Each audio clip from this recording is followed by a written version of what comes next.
Hi guys, so today we're making cornbread in cast iron. So I've got my oven set for 400 degrees. I've got a cast iron pan on here just starting to heat up, and I have a tablespoon, a full-size tablespoon of fat in there. I'm using bacon grease. You can use whatever you like. So I'm using Albers enriched and degermed yellow cornmeal, which is in this container, and we're following their house recipe.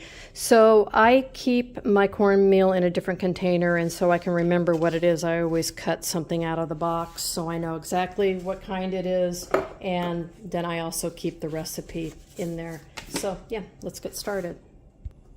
1 cup cornmeal, 1 cup all-purpose flour, 1/4 cup sugar, 1 tablespoon baking powder, teaspoon salt. I'm using kosher salt, 1 cup milk, and I'm using the evaporated milk I reconstituted the other day for macaroni and cheese.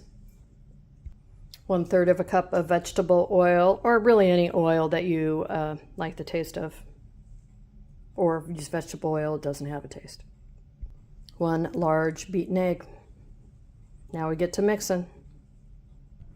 So the recipe actually says you're supposed to mix all the dry together and then you're supposed to mix all the wet together. You know, I've just not found that it really makes that much of a difference. And you might be interested in this device. It's a Danish dough whisk. Really good for mixing. They're not very expensive, would make a great holiday gift. I have to put it onto one of my lists. Mix, mix, mix. Mix, mix, mix. But you don't want to overmix. That's enough. There can still be a little clumps in there. Just don't overmix. I don't know if you can see this, but the pan is just starting to smoke on top of the heat. So I'm going to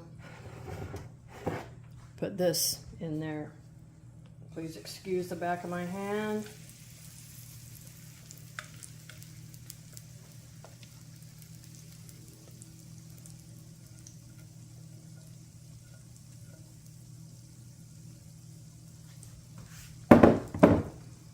And now we're going to pop this into the oven. Don't drop it. 400 degrees Fahrenheit. Start checking in 20 minutes. All right, exactly 20 minutes, and I just pulled it out of the oven. Clean, clean, clean, clean. The edges look nice and toasty brown.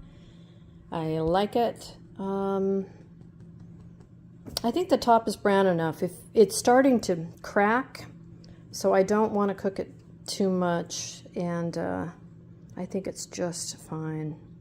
So this is it. How easy is that? And you can see the sides have pulled away from the pan, and because the pan kind of has this angle on it, all that's going to be, you know, end pieces crunchy, which is awesome. I love it.